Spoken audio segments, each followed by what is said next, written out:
32वें Olympic Tokyo Japan में आयोजित खेलों में भारत के यहाँ से 18 खेलों के अंदर लगभग 124 खिलाड़ियों ने भाग लिया था। ये 124 खिलाड़ी एक दल के रूप में एक साथ टोक्यो के लिए रवाना हुए थे, जिन्होंने 18 अलग अलग खेलों में भाग लिया था।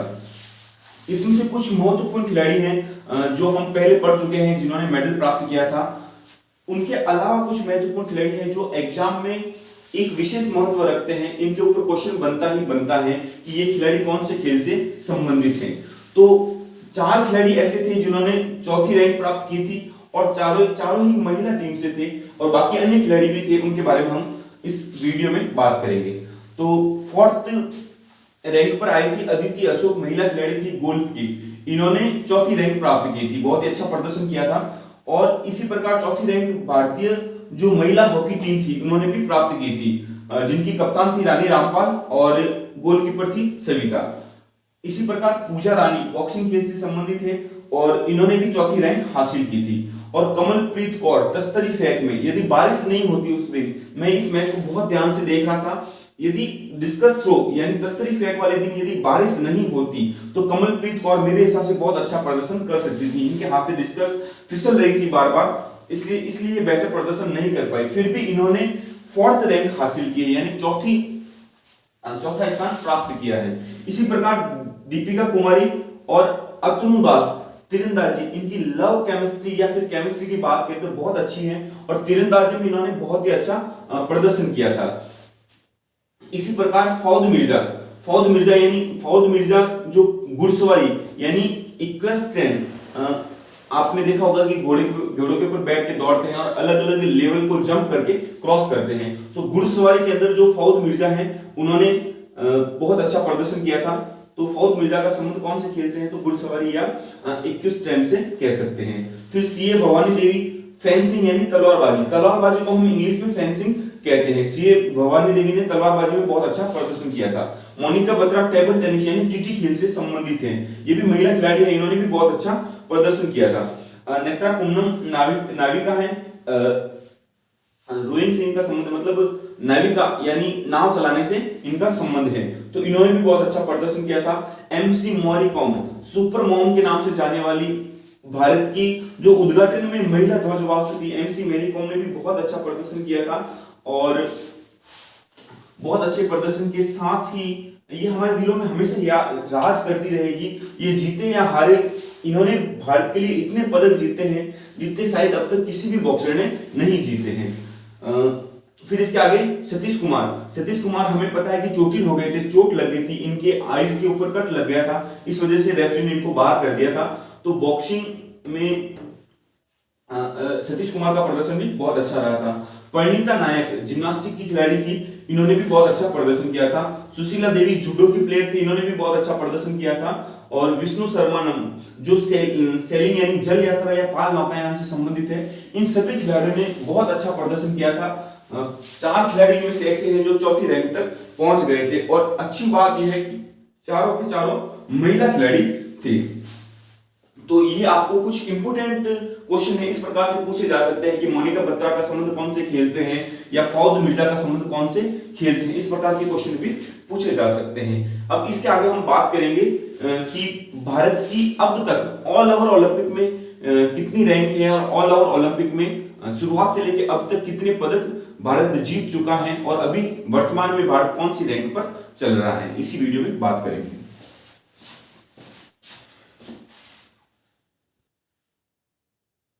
तो इस इंडेक्स को बनाने में बहुत ही मेहनत लगी है। मेहनत के बाद में यदि आपका एक भी क्वेश्चन सफल हो जाए तो मेरी ये मेहनत सफल हो जाएगी। अब देखिए, अब हम इसको डिवाइड करते हैं कि कौन से गेम में और कौन से सन में, कौन से ओलंपिक में कौन सा मेडल भारत को मिला है। भारत के हिसाब से हम देखेंगे तो भारत को अब तक टोटली 35 पदक मिल चुके हैं। कितने पदक मिल चुके हैं?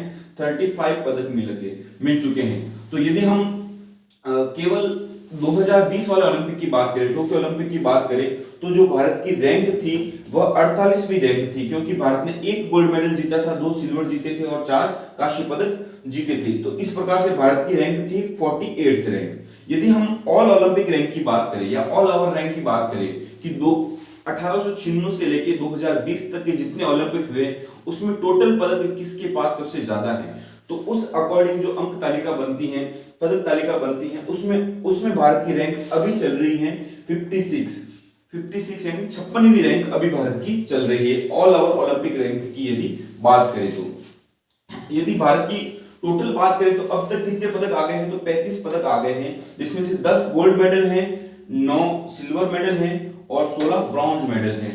तो कौन से खेल में है, तो हॉकी में, हॉकी की हम पर्टिकुलरली बात करें तो हॉकी में अब तक टोटली 12 पदक आ चुके हैं, जिसमें से 8 गोल्ड मेडल हैं, 1 सिल्वर मेडल है और 3 ब्रॉन्ज मेडल हैं। ये कब आ गए हैं, कौन से ओलंपिक में आ चुके हैं, तो 1928 में पहला गोल्ड मिला था हॉकी में, 1932 में दूसरा गोल्ड मिला था हॉकी में, 1936 में तीसरा गोल्ड मिला था हॉकी में, और तीसरे गोल्ड में जब भारत को तीसरा गोल्ड मिला था बर्लिन के अंदर 1936 में, तो ये वही समय था जब हिटलर ने मेजर ध्यानचंद जी की हॉकी तोड़ी थी और उसमें देखी थी कि इसमें कोई जादू तो नहीं है। फाइनल मुकाबले में हाफ टाइम के अंदर इनकी हॉकी तोड़ दी गई थी और उसके बाद में दूसरी हॉकी दी गई थी, पर उन्होंने और भी ज्यादा गोल किए हाफ टाइम के बाद में और भारत गोल्ड मेडल के साथ विनर रहा था। तो 1936 का ओलंपिक मेजर ध्यानचंद की वो कहानी याद आती है कि इन्होंने मेजर ध्यानचंद को हिटलर ने बोला था, हिटलर सबसे बड़ा तानाशाह, जब कोई सैनिक छींक मारता था तो भी वह फांसी की सजा देता था या सूली पे चढ़ा देता था या गोली मरवा देता था सैनिक को। वहां पे उस जगह पे मेजर ध्यानचंद को हिटलर ने जब बुलाया और बोला कि आप भारत के अंदर एक बावर्ची का काम कर रहे हैं सेना में, आप हमारे यहाँ आइए, हम आपको सेना में सबसे बड़ी रैंक देंगे। तो मेजर ध्यानचंद वही हॉकी के जादूगर थे जिन्होंने बोला था कि नहीं, मुझे भारत में जो स्वाभिमान मिलेगा, जो स्वाभिमान मुझे भारत में बावर्ची बनकर या एक साधारण सैनिक बनकर मिलता है, वो सम्मान या स्वाभिमान मुझे आपके देश में एक ऊंचे ओहदे पर भी नहीं मिल पाएगा। मेरी मिट्टी मेरा जो शरीर है भारतीय मिट्टी से बना है और मैं चाहता हूं कि मैं भारतीय मिट्टी पर ही मरूं, मेरा शरीर भारतीय मिट्टी में ही विलीन हो जाए। वहीं पे मैंने एक रचना भी लिखी थी, आपको मैंने पहले के वीडियो में सुनाई भी थी, एक बार वापस सुना देता हूं कि मेरी ही विनती है प्रभु चरणन तेरे एहसान हो जाऊं, महक माटी में मिल जाए दिले तूफान हो जाऊं। मेरी विनती है प्रभु चरणन तेरे एहसान हो जाऊं, धूम्र गुलशन में मिल जाए दिले तूफान हो जाऊं। इसी मिट्टी में जन्मे हैं, इसी मिट्टी में खेले हैं, इसी माटी में ही मिलकर मैं हिंदुस्तान हो जाऊं। तो ये मेजर ध्यानचंद जी के लिए लिखी गई थी ये पंक्तियां, मैंने बहुत पहले लिख दी थी। तो उससे पहले इन्होंने ये काम कर दिया था कि इन्होंने बोला था कि मैं आपके यहाँ पे आपकी सेना में रहूंगा और आपकी मिट्टी में दफन हो जाऊंगा। उससे तो अच्छा है कि आप मुझे यदि गोली भी मारो तो मेरी लाश को भी आप भारत में पहुंचा देना, इतना एहसान आप मेरे ऊपर कर देना। तो ये वही 1936 का बर्लिन ओलंपिक था। उसके बाद 1948 ओलंपिक में भी गोल्ड मेडल मिला, 1952 में भी गोल्ड मेडल मिला, 1956 में भी गोल्ड मेडल मिला और पहली बार 1960 का जो ओलंपिक हुआ था रोम के अंदर, वहां पे पहली बार सिल्वर मेडल मिला हॉकी में। फिर 1964 में वापस यहाँ पे पाकिस्तान से हारा था भारत और इस बार वापस पाकिस्तान को हराया था 1964 में। ये मैच देखने लायक होते थे, रेडियो सुनने लायक होते थे, एक रेडियो के पीछे हजारों व्यक्ति सुनने के लिए बेताब होते थे। ये उस समय की बात है जब रेडियो चलते थे। फिर 1964 में वापस गोल्ड मेडल मिला, पाकिस्तान को हराया। 1968 में ब्रॉन्ज मेडल मिला, 1972 में भी ब्रॉन्ज मेडल मिला, 1980 में अंतिम गोल्ड मेडल मिला था भारत को। 1980 की जो ओलंपिक हुए थे, जो मास्को में आयोजित हुए थे, 1980 की एक आपको बात बता देता हूं कि 1980 में ही यह पहली बार डिसाइड किया गया था कि जहां पे ओलंपिक होंगे वहीं पे पैरा ओलंपिक भी होंगे। एक वीडियो पैरा ओलंपिक खेल पे भी बनानी है। तो 1980 में ही यह डिसीजन हुआ था कि जहां पे ओलंपिक होंगे वहीं पे पैरा ओलंपिक खेलों का आयोजन होगा। तो 1980 में भारत को गोल्ड मेडल मिला था और वापस मिला 2020, जिनका आयोजन 2021 में हुआ था। उन्हीं गेम्स के अंदर भारत को वापस ब्रॉन्ज मेडल मिला हॉकी के अंदर। तो इसी प्रकार से हम बोलते हैं कि जब 2021 में जब वापस ब्रॉन्ज मेडल मिला है और पहला गोल्ड मेडल मिला था 1980 में, तो 1980 के बाद 41 साल बाद में भारत का जो हॉकी के अंदर मेडल का जो अकाल पड़ा था वो वापस ब्रॉन्ज के रूप में बरसा और 41 साल बाद में भारत को वापस हॉकी में पदक मिला था। तो इस प्रकार से हॉकी आपको समझ में आ गया होगा कि हॉकी में अभी तक भारत के पास 12 पदक हैं, इसलिए हम लगातार प्रयत्न कर रहे हैं कि हॉकी को ही राष्ट्रीय खेल के रूप में माना जाए। देखिए, फिर बॉक्सिंग के अंदर 3 पदक मिले हैं। बॉक्सिंग मेरा भी खेल मेजर गेम बॉक्सिंग है। विजेंद्र सिंह, मैरी कॉम तथा लवलीना। विजेंद्र सिंह को 2008 में ब्रॉन्ज मेडल मिला था, 2012 में मैरी कॉम को ब्रॉन्ज मेडल मिला था और अब वापस ब्रॉन्ज मेडल ही मिला है लवलीना को 2020 के टोक्यो ओलंपिक के अंदर, जिसके बारे में हमने पढ़ लिया है। कुश्ती में अभी तक 7 मेडल भारत को मिल चुके हैं। इसमें से 2 सिल्वर मेडल है और 5 ब्रॉन्ज मेडल है।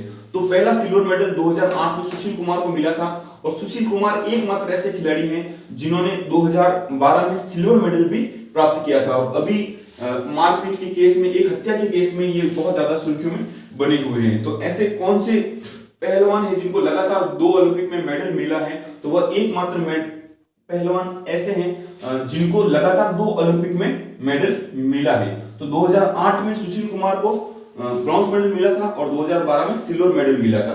तो इसी प्रकार की जो पीवी सिंधु भी हैं, इनको 2016 में भी सिल्वर मेडल मिला था और 2020 वाले ओलंपिक में अभी वापस ब्रॉन्ज मेडल मिला है। तो ये 2 ऐसे खिलाड़ी हैं जिनको लगातार ओलंपिक में 2-2 पदक मिल चुके हैं। ठीक है, तो कुश्ती की बात करते हैं। तो नेक्स्ट मेडल मिला था योगेश्वर दत्त को 2012 में और साक्षी मलिक को मिला था 2016 के अंदर ब्रॉन्ज मेडल। योगेश्वर दत्त को भी ब्रॉन्ज मेडल। रवि कुमार दहिया को 2020 में सिल्वर मेडल मिला है और बजरंग पुनिया को भी इसी बार 2020 के ओलंपिक में सिल्वर मेडल ब्रॉन्ज मेडल मिला है। इसी प्रकार जो केडी जादव है 1952 के अंदर, सबसे पहले यदि आपसे पूछा जाए कि कौन से खिलाड़ी को या कौन से कुश्ती के खिलाड़ी को मेडल मिला था, या फिर आपसे ये पूछ लिया जाए कि व्यक्तिगत स्पर्धा के अंदर, देखिए आप ध्यान से सुनना शब्द को, मैं बात कर रहा हूं व्यक्तिगत स्पर्धा की। तो व्यक्तिगत स्पर्धा में सबसे पहला जो मेडल मिला था वह मिला था एंग्लो इंडियन थे नॉर्मन पिचार्ड। नॉर्मन, उनकी बात हम आगे करेंगे, परंतु यदि एंग्लो इंडियन को छोड़ दे परंतु केवल मूल भारतीय की बात करें या कुश्ती की बात करें तो कुश्ती में सबसे पहला मेडल मिला था हेलेंसी के ओलंपिक के अंदर केडी जादव को 1952 के अंदर। ठीक है, तो ये चीज आपको ध्यान रखनी है कि कुश्ती में अभी तक 7 मेडल हमारे पास है। वेट लिफ्टिंग में 2 मेडल आ चुके हैं। 2000 में कर्णम मल्लेश्वरी ने ब्रॉन्ज मेडल जीता था और 2020 में मीराबाई चानू ने भी सिल्वर मेडल जीता है। तो इस प्रकार से वेट लिफ्टिंग में भी 2 मेडल हैं और शूटिंग के अंदर हमारे पास 4 मेडल हैं। राज्यवर्धन सिंह राठौड़ ने 2004 में सिल्वर मेडल जीता था। उसके बाद अभिनव बिंद्रा ने गोल्ड मेडल जीता है। विजय कुमार ने 2012 में सिल्वर मेडल जीता है और गगन नारंग ने 2012 में ब्रॉन्ज मेडल जीता है। यदि व्यक्तिगत स्पर्धा की अभी मैं बात करूं कि अभी तक व्यक्तिगत स्पर्धा में सबसे पहले स्वर्ण पदक किसने प्राप्त किया, तो स्वर्ण पदक सबसे पहले व्यक्तिगत स्पर्धा में अभिनव बिंद्रा ने प्राप्त किया। ये हिस्ट्री है अपने आप में एक कि व्यक्तिगत स्पर्धा में स्वर्ण पदक सबसे पहले भारत में इसने प्राप्त किया, ये अभिनव बिंद्रा ने प्राप्त किया है। इसके अलावा 8 गोल्ड मेडल तो हमारे हॉकी में ही आ गए हैं। एक अभिनव बिंद्रा का है ही है और एक इस बार हमारे भाला फेंक महारथी नीरज चोपड़ा ने जीता है। इस प्रकार से 10 गोल्ड मेडल भारत के पास अभी तक आ चुके हैं। यदि हम बात करें बैडमिंटन की या शटल की, शटलर बोलते हैं इनको जो बैडमिंटन खेलते हैं, शटल का प्रयोग करते हैं रैकेट के साथ में, तो इसलिए शटलर कहा जाता है इन्हें। साइना नेहवाल को ब्रॉन्ज मेडल मिल चुका है 2012 में और पीवी सिंधु को 2016 में सिल्वर मेडल मिल चुका है और पीवी सिंधु को इस बार 2020 में भी ब्रॉन्ज मेडल मिल चुका है। तो पीवी सिंधु एकमात्र ऐसी महिला खिलाड़ी हैं जिनको लगातार 2 ओलंपिक में मेडल मिले हुए हैं या व्यक्तिगत स्पर्धा में 2 मेडल मिले हुए। यदि महिला की बात करें तो पीवी सिंधु का नाम आता है और पुरुष की बात करें तो सुशील कुमार का नाम आता है। ये दोनों ही इस बार बहुत ज्यादा सुर्खियों में है, बहुत ज्यादा इंपोर्टेंट है क्वेश्चन के लिहाज से भी और अन्य लिहाज से भी। अब देखिए टेनिस में अभी तक हमारे पास सिर्फ 1 मेडल आया है। लिएंडर पेस ने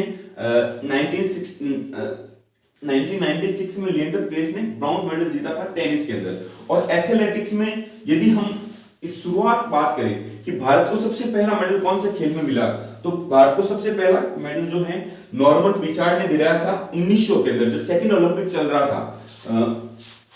पहले ओलंपिक के बाद में द्वितीय ओलंपिक का जो आयोजन है पेरिस के अंदर किया गया था, उसमें एक एंग्लो इंडियन व्यक्ति ने भाग लिया था जिनका नाम था नॉर्मन पिचार्ड। इनके जैसे माता पिता मूलतः इंग्लिश और भारतीय मिला करते, यानी या माता या पिता में से एक अंग्रेज थे, जैसे पिता अंग्रेज थे और माता भारतीय थी, तो इस प्रकार से ये नॉर्मन पिचार्ड थे।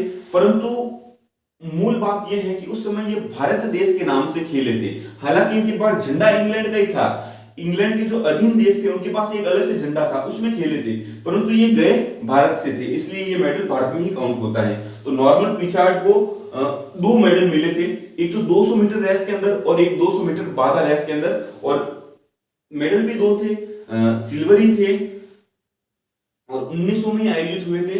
और बात स्पर्धा भी यही थी, 2000 मीटर रेस और 200 मीटर रेस और 200 मीटर बाधा रेस। तो नॉर्मन पिचार्ड ने 2 मेडल जीते थे सर्वप्रथम भारत के लिए एथलेटिक्स के अंदर। और अभी एक गोल्ड मेडल एथलेटिक्स में जीत चुके हैं नीरज चोपड़ा, जो हमारे भारत के लिए बहुत ही अच्छे मोटिवेटर के रूप में आए हैं। नीरज चोपड़ा जिन्होंने एथलेटिक्स में गोल्ड मेडल जीता है। तो एथलेटिक्स में यदि पूछे आपसे कि एथलेटिक्स प्रतियोगिता में अभी तक ओलंपिक में एकमात्र गोल्ड मेडल जीतने वाले व्यक्ति का नाम क्या है, तो वो है नीरज चोपड़ा, हरियाणा के रहने वाले हैं, जो हम पिछली वीडियो में बात कर चुके हैं। तो अब हम इस लिहाज से तो पढ़ लिया, परंतु ओलंपिक के लिहाज से पढ़े कि 1896 में भारत ने पार्टिसिपेट किया ही नहीं था। 1896 का जो ओलंपिक हुआ था वह एथेंस में हुआ था। बैरन डी कॉबर्टिन, जिनको ओलंपिक का जनक भी कहा जाता है, आधुनिक ओलंपिक का जनक भी कहा जाता है, बैरन डी कॉबर्टिन के प्रयासों से 1896 में पहला ओलंपिक, आधुनिक ओलंपिक का शुरुआत हुआ था, वो एथेंस में हुआ था। इसमें भारत ने पार्टिसिपेट किया ही नहीं था। परंतु सेकंड ओलंपिक में भारत के यहां से नॉर्मन पिचार्ड गए थे, उन्होंने सिल्वर मेडल जीते थे। कितने? 2 पदक जीते थे, पहला भी सिल्वर था, दूसरा भी सिल्वर था, 200 मीटर बाधा दौड़ के अंदर और 200 मीटर सामान्य दौड़ के अंदर। फिर 1928 में पुरुष हॉकी ने गोल्ड मेडल जीता था एम्स्टर्डम के अंदर। और 1932 में जो लॉस एंजलिस में ओलंपिक हुए थे वहां पे भी पुरुष हॉकी ने गोल्ड मेडल जीता था। 1936 में बर्लिन में जो ओलंपिक हुए थे वहां पे भी पुरुष हॉकी टीम ने गोल्ड मेडल जीता था। 1948 में लंदन में जो ओलंपिक हुए थे वहां पे भी पुरुष हॉकी टीम ने गोल्ड मेडल जीता था। 1952 के अंदर हेलेंसिकी में जो टूर्नामेंट आयोजित हुए थे, जो ओलंपिक आयोजित हुए थे, उसमें हॉकी की टीम ने गोल्ड मेडल जीता। इसके साथ में जो केडी जाधव हैं उन्होंने ब्रॉन्ज मेडल जीता था 1952 के अंदर हेलेंसिकी में ब्रॉन्ज मेडल जीता था। 1956 में मेलबोर्न में गोल्ड मेडल जीता गया हॉकी टीम द्वारा ही। फिर 1960 के अंदर रोम में 1960 से ही पैरा ओलंपिक की शुरुआत मानी जाती है। देखो आप कंफ्यूजन मत होना, 1960 में पैरा ओलंपिक की शुरुआत हुई थी और 1980 मॉस्को के अंदर 1980 मॉस्को के अंदर ही ये डिसीजन लिया था कि जहां पे जिस स्थान पर ओलंपिक का आयोजन होगा उसी सेम स्थान पर, यानी इस बार जैसे ओलंपिक का आयोजन टोक्यो में हुआ तो इसके जस्ट तुरंत बाद में पैरा ओलंपिक का आयोजन भी टोक्यो में हुआ है। पैरा ओलंपिक की एक वीडियो आपके लिए स्पेशल बना के डालेंगे। फिर 1960 में टोक्यो में गोल्ड मेडल जीते भारत और 1968 में मैक्सिको में ब्रॉन्ज मेडल जीते हॉकी में ही। ये सभी हॉकी में ही मेडल आ रहे हैं। अभी तक एक केडी जाधव को छोड़ दो तो बाकी सभी मेडल हॉकी खेल में ही आ रहे हैं। 1968 में भी ब्रॉन्ज मेडल है और 1972 म्यूनिख में भी ब्रॉन्ज मेडल है। 1980 मॉस्को में गोल्ड मेडल है हॉकी के अंदर। ये सभी मेडल किस में आए हैं? हॉकी खेल में ही आए हैं। अभी तक एक ब्रॉन्ज मेडल आया है अभी तक केडी जाधव कुश्ती में। अब देखिए यहाँ पे भारतीय हॉकी टीम का वर्चस्व खत्म हो गया, ठीक है, और उसके बाद में इस बार उभर के आया वापस 2020 के ओलंपिक में अभी भारतीय टीम को ब्रॉन्ज मेडल मिला है। तो ये हमारे लिए बहुत सम्मान की बात है कि 2021 के अंदर जो ओलंपिक हुए टोक्यो में, यानी 41 साल बाद में वापस भारत को मेडल मिला है हॉकी खेल के अंदर। फिर 1996 यानी 1996 में अटलांटा के अंदर जो ओलंपिक हुए थे उसमें ब्रॉन्ज मेडल मिला है। अब ये ब्रॉन्ज मेडल जो है वो किसने दिलाया था? तो 1996 का जो ब्रॉन्ज मेडल है वो लिएंडर पेस ने दिलाया है और ये टेनिस के अंदर दिलाया है। किसमें दिलाया है? टेनिस के अंदर दिलवाया गया है, ये हॉकी में नहीं है।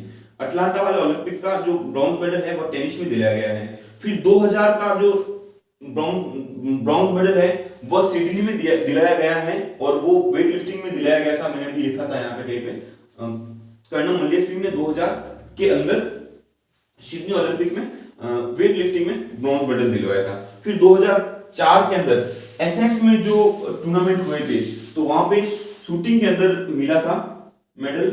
शूटिंग कहां गया, हाँ, शूटिंग के अंदर राज्यवर्धन सिंह राठौर को 2004 में सिल्वर मेडल मिला था। तो ये सिल्वर मेडल यहाँ पे शूटिंग का है। फिर यहाँ पे 2008 में 3 मेडल मिले थे भारत को। ये 29वें ओलंपिक थे 2008 के अंदर, बीजिंग में आयोजन हुआ था इनका और यहाँ पे भारत को 3 मेडल मिले थे, एक गोल्ड, एक ब्रॉन्ज और एक और ब्रॉन्ज। तो ये एक तो अभिनव बिंद्रा ने दिलाया था 2008 के अंदर, इसके अलावा 2 मेडल और थे जो 2008 में, एक तो सुशील कुमार ने दिलाया और एक विजेंद्र सिंह ने दिलवाया। ये दोनों ब्रॉन्ज मेडलिस्ट थे और गोल्ड मेडलिस्ट थे अभिनव बिंद्रा। तो ये 2008 में। यदि व्यक्तिगत स्पर्धा की बात करें फिर से, तो व्यक्तिगत स्पर्धा का पहला स्वर्ण पदक किसने दिलाया, तो वह अभिनव बिंद्रा ने दिलाया। और टीम के रूप में किसने दिलाया, तो हॉकी के अंदर 1928 में मिला। सिल्वर पहला पदक किसने दिलाया, तो नॉर्मन पिचार्ड ने दिलाया था। फिर 2012 ओलंपिक की बात करें तो यहाँ पे 2 सिल्वर मेडल मिले थे और 4 ब्रॉन्ज मेडल मिले थे। 2 तो थे सिल्वर मेडल और 4 थे ब्रॉन्ज मेडल। तो ब्रॉन्ज मेडल तो एमसी मैरी कॉम को मिला ही था, योगेश्वर दत्त को भी मिला था, सिल्वर मेडल मिला था सुशील कुमार को, और अन्य जो मेडल है वो आपके सामने लिखे हुए, जैसे विजय कुमार को सिल्वर मेडल मिला था। सिल्वर मेडल तो मिला था विजय कुमार को और सुशील कुमार को, ये इन दोनों को सिल्वर मेडल मिला था 2012 के अंदर। 2012 के अंदर इन दोनों को तो मिला था सिल्वर मेडल। और इनके अलावा 4 बंधु ऐसे थे, 2008 की बात कर रहा हूं मैं आपको, 2008 में 2012 की बात कर रहा हूं, 2012 में 4 बंधु ऐसे थे जिनको ब्रॉन्ज मेडल मिला था। एक तो थे योगेश्वर दत्त, एक थे विजेंद्र, एक थे मैरीकॉम, एमसी मैरीकॉम, ये भी 2012 के थे ब्रॉन्ज मेडलिस्ट, ठीक है, मैरीकॉम भी थे ब्रॉन्ज मेडलिस्ट। और इसके अलावा और थे 2 ब्रॉन्ज मेडलिस्ट, हाँ, जिनमें से एक तो गगन नारंग, ठीक है, और एक और थे साइना नेहवाल। इस प्रकार से 4 ब्रॉन्ज मेडलिस्ट थे, साइना नेहवाल, गगन नारंग, एमसी मैरीकॉम और विजय कुमार। इनको, विजय कुमार को तो सिल्वर मिला था। तो इस प्रकार से ये 4 ब्रॉन्ज मेडल मिले थे भारत को। ब्रॉन्ज मेडल कौन कौन से थे, एक तो साइना नेहवाल के थे, और दूसरा ब्रॉन्ज मेडल था विजय कुमार का, दूसरा ब्रॉन्ज मेडल था गगन नारंग का, तीसरा जो ब्रॉन्ज मेडल था वह था योगेश्वर दत्त का, और चौथा ब्रॉन्ज मेडल था मैरीकॉम का। इस प्रकार से 4 ब्रॉन्ज मेडल मिले थे। आप इनको एक अलग से टेबल बना दीजिए कि किस प्रकार से इनमें ब्रॉन्ज मेडल के नाम भी आप लिख सकते हैं। 2016 में जो रियो ओलंपिक थे उसमें केवल 2 ओलंपिक ही मिले थे, एक तो 2 पदक ही मिले थे, एक तो सिल्वर मेडल था और एक ब्रॉन्ज मेडल था। तो एक तो साक्षी मलिक को मिला ही था और एक पीवी सिंधु को मिला था। तो पीवी सिंधु को तो मिला था 2016 के अंदर सिल्वर मेडल, ठीक है, और साक्षी मलिक जो कि कुश्ती से संबंधित है उनको मिला था ब्रॉन्ज मेडल। तो ये साक्षी मलिक को यहाँ पे ब्रॉन्ज मेडल मिल गया था। और 2020 की ओलंपिक की हमने बात कर ही ली कि जिसका उद्घाटन 23 जुलाई 2021 को हुआ था और समापन 8 अगस्त 2021 को हुआ था। इसमें भारत के 7 खिलाड़ियों को टोटल मेडल मिला था। इंपोर्टेंट क्वेश्चन ये भी बनता है कि नेक्स्ट ओलंपिक यानी 2024 का ओलंपिक कहां पे आयोजित होगा, तो 2024 का ओलंपिक है जो पेरिस फ्रांस में आयोजित होगा।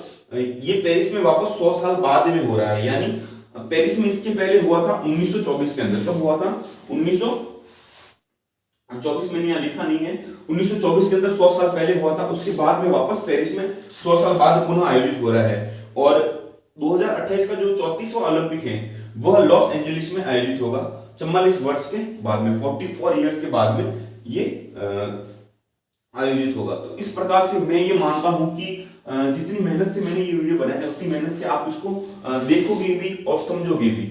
अगर आप इनको है ना अलग अलग पैटर्न में लिख दोगे, यानी कि इसमें किनको मिले थे मेडल जैसे मैंने लिख रखा है, पर एक और टेबल इनमें भी इनके नाम लिख दोगे तो आपको और भी आसानी हो जाएगी, जो हम थ्योरी क्लास में अक्सर करवाते हैं कि ओलंपिक वाइज ही नाम लिखवाते हैं। तो उम्मीद करता हूँ ये वीडियो आपको पसंद आया होगा। ओलंपिक में इससे इंपॉर्टेंट कोई बातें नहीं है। बाकी खेल कब से जुड़े हैं ये आपको जब पर्टिकुलर गेम्स पढ़ाए जाते हैं तब आपको पढ़ा दिया जाता है। एक इसके बाद में पैरा ओलंपिक का वीडियो और बनाएंगे। पैरा ओलंपिक भी बहुत इंपॉर्टेंट है क्योंकि उसमें भी करंट के क्वेश्चन बनते हैं। धन्यवाद साथियों।